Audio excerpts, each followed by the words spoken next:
कोंडागाटू हनुमान जी की जय हो। कोंडागाटू हनुमान जी की जय हो। बंडी संजय जी ने आप लोगों को बहुत अच्छा बोला। मैंने तेलुगु में बोल रहा था, मैं बहुत समझा नहीं, लेकिन इतना मैंने समझा कि अभी तेलंगाना में राजा का राज से राम राज्य बनने वाला है, ये मैं समझ गया हूं। इतना बढ़िया से बोला। आप लोग का उत्साह मैंने देखा, उमंग मैंने देखा, और मेरा मन में यही आया कि राजा की अभी समय खाली 5 महीना रह गया और राम राज्य आने वाला है, ये कंफर्म हो गया। हुआ कि नहीं हुआ? हुआ कि नहीं हुआ? बंडी संजय जी ने आप लोग को बोला है।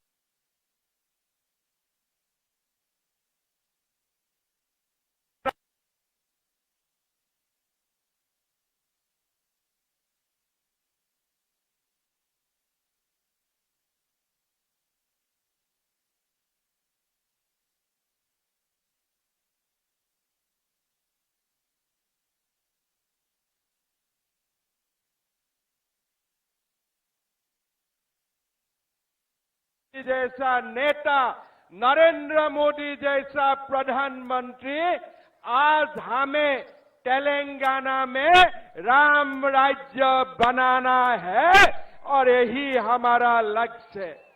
भाई और बहनों, काल कर्नाटक का रिजल्ट दिया। मैंने आज टीवी में कोई लोगों को देख रहा था कि हिंदू का नाम में भारत में और कुछ नहीं होगा। भैया और बहनों, आप लोग टीवी स्टूडियो में जो भी बोले, जब तक चंद्र और सूरज रहेगा, भारत में राष्ट्रवाद रहेगा, भारत में सनातन रहेगा, ये आप लोग सुन लीजिए। मैं तेलंगाना वासियों को यही बोलना चाहता हूं। हमने सुना, लोगों ने बोला, ओवैसी जैसा लोगों ने बोला कि 15 मिनट आप पुलिस हटा दीजिए, हम क्या कर सकते हैं आप देख लीजिए। मैंने ओवैसी को बोलना चाहता हूं, ओवैसी जी आप कुछ नहीं कर सकता है। अभी देश में हिंदू लोग जागृत हो चुका है। पहले आप जब धमकी देते थे हम सोचता था, लेकिन आप जब हम धमकी देते हैं हमारा आपका ऊपर दया आते हैं, आपका ऊपर मेरा सिंपैथी आते हैं। किस लिए? अभी भारत और हिंदू का जो उत्थान हुआ है, ये उत्थान भारत को विश्व गुरु बनाएगा और भारत को रखने वाला और कोई भी नहीं। भाइयों और बहनों, 10 साल पहले किसी ने नहीं सोचा था कि अयोध्या में राम मंदिर होगा, किसी ने नहीं सोचा था। लेकिन आज आप भगवान श्री राम का चमत्कार देखिए, इसी साल में हमारा राम मंदिर बनने वाला है।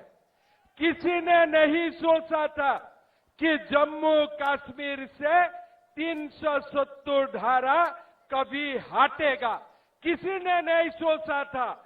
लेकिन आज जम्मू कश्मीर से 370 धारा हट चुका है। भारत में हमारे कोई लोग हैं, वो लोगों का मन में ही था कि हम एक मर्द हो और हम 4 बीवियों को शादी कर सकता हो, ऐसा उनका मन में था।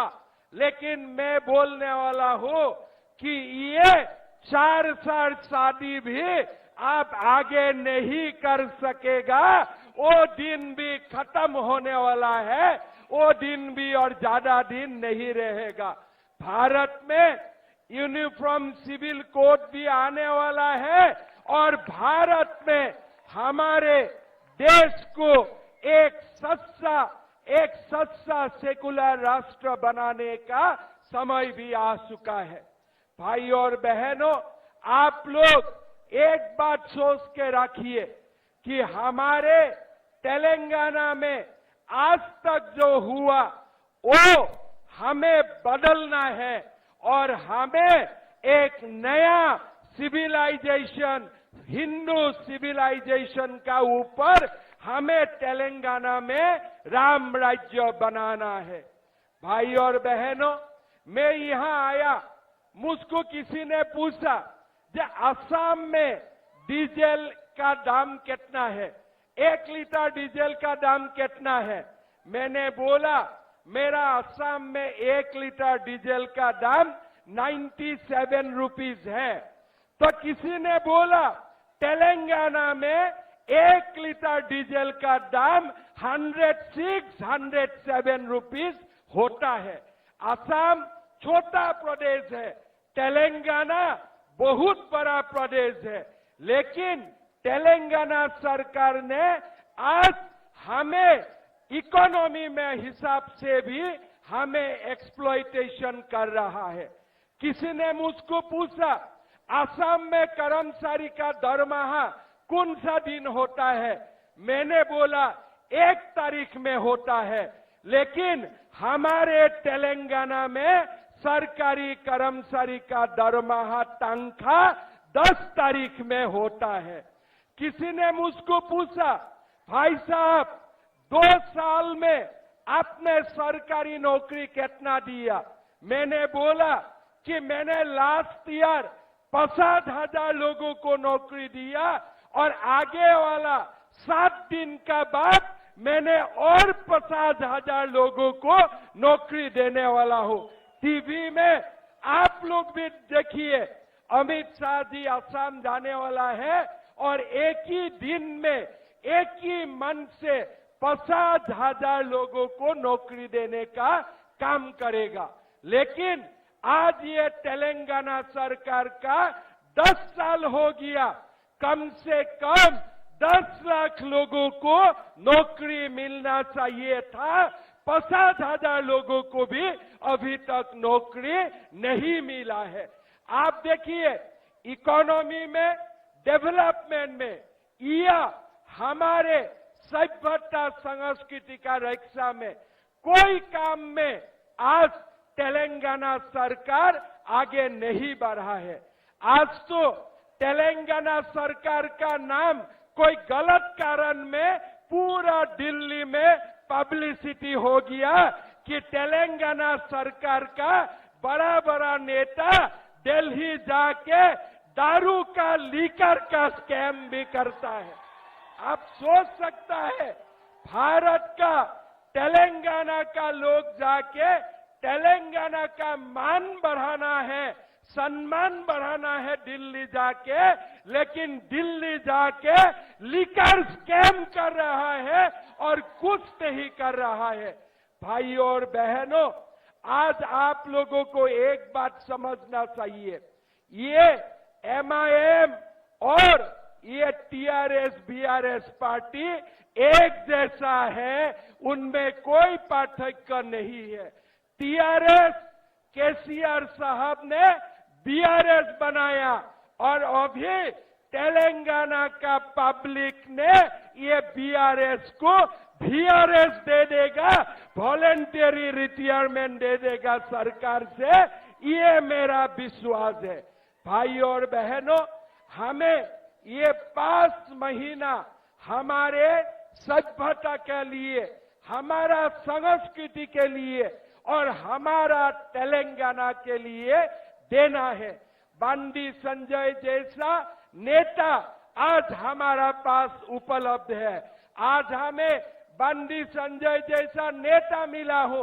बार बार तेलंगाना सरकार बंडी जी को अरेस्ट करता है और बंडी जी बाहर आके हनुमान जैसा गुजरता है, हनुमान जैसा युद्ध करता है।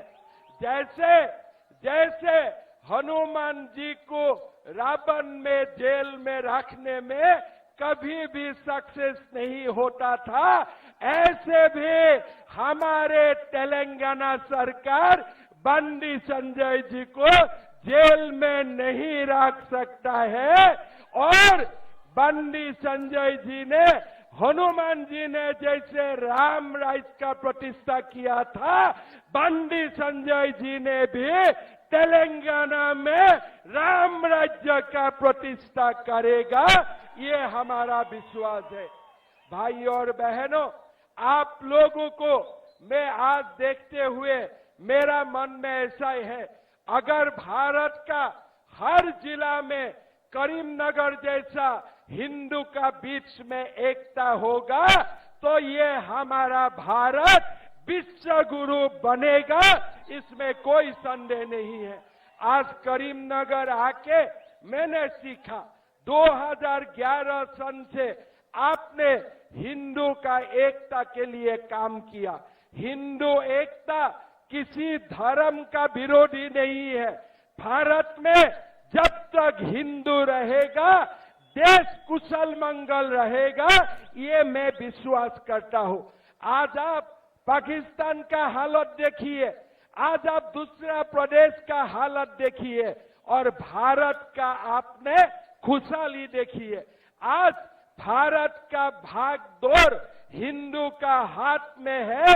भारत हिंदू को मानते हैं, हिंदू को सम्मान करता है, इसीलिए भारत में लक्ष्मी माँ भी होता है, सरस्वती माँ भी होता है। और जो लोग राम को नहीं मानते हैं, लक्ष्मी को नहीं मानते हैं, हनुमान जी को नहीं मानते हैं, सरस्वती माँ का नहीं मानते हैं, उनका हालत देखिए, पाकिस्तान का हालत देखिए, आप खुद देखिए आज वहां क्या हो रहा है। कोई लोग हमको बोलता है कि नहीं आज भारत पीछे है, लेकिन भाइयों और बहनों, मोदी जी भारत को विश्व का 5th इकोनॉमी बनाया और अगले 10-15 साल में भारत विश्व गुरु बनेगा, वर्ल्ड का नंबर 1 इकोनॉमी बनेगा, मैं ये विश्वास करता हूं। बंडी संजय जी ने केरला स्टोरी का बारे में भी जिक्र किया। मैं 2 बात बोलना चाहता हूं, आप लोग जरूर एक बार केरला स्टोरी देखिए। केरला स्टोरी देखना जरूरत है।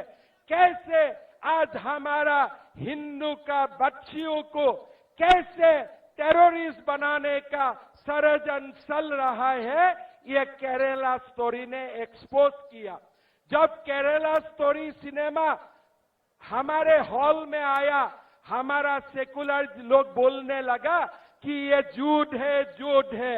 अरे सेकुलर भाई और बहनों, आप आसाम में आओ, मैं हजारों लड़की हजारी बच्ची को नाम बोलूंगा जो लाभ जिहाद का शिकार बन चुका है। आज हम असम में लाभ जिहाद का खिलाफ काम कर रहा हूं। असम में हम मद्रसा एजुकेशन को बंद करने के लिए काम कर रहा हूं। मैं जब मुख्यमंत्री बना, आप लोगों को विश्वास लेते हुए हमें 600 मद्रसा को एक ही दिन में हमने बंद किया। तो ओवैसी जी जाके बोला कि आपने मद्रसा बंद किया, हम आपको देख लेगा। मैंने ओवैसी को बोला, आप क्या देख लेगा, मुझको आपका घर में बुलाइए, मैं आपका घर में खुद ही आ जाऊंगा और जितना देखना है मुझे देख लीजिए। और मुझे नहीं, ये नया भारत को भी देख लीजिए जो ओवैसी को डरता नहीं है, जो राजाकार को डरता नहीं है। ये नया भारत को भी देख लीजिए। और मैंने ओवैसी जी को आज बोलना चाहता हूं, 600 में 2 साल में बंद किया और 300 मद्रसा 1 साल में मैं बंद करने वाला हूं, ये मैं आपको बता के जाना चाहता हूं। भाइयों और बहनों, हमें सब लोग मिलके आज भारत को विश्व गुरु बनाना है। इकोनॉमी हो, पॉलिटिक्स हो, हमारा सोसाइटी हो, हेल्थ हो, एजुकेशन हो, हम भारत को आगे ले जाना है। मोदी जी ने भारत का गरीबों के लिए बिना पैसा में चावल देने का काम किया। कोविड का समय में वैक्सीन देने का काम किया। आज हमारे कृषक के लिए मोदी जी काम करता है। नरेंद्र मोदी जी का नेतृत्व में हमारा देश को विश्व गुरु बनाना है और बंडी संजय जी का नेतृत्व में तेलंगाना में राम राज्य बनाना है। मैं ये आप लोगों को अपील करता हूं। आज ये हनुमान जयंती का पावन उत्सव में मुझको बुलाने के लिए मैं बंडी संजय जी को बहुत बहुत धन्यवाद देता हूं और करीमनगर का सारे मेरा माँ, पिताजी, भाइया और बहनों को मैं दोबारा नमस्कार करता हूं। मैं असम जाके बोलूंगा कि तेलंगाना परिवर्तन आने वाला है, तेलंगाना में राम राज्य बनने वाला है। मैं मां कामाख्या का शरण में जाके प्रार्थना करूंगा कि 5 महीना दिन रात काम करने के लिए मां आप लोगों को शक्ति दे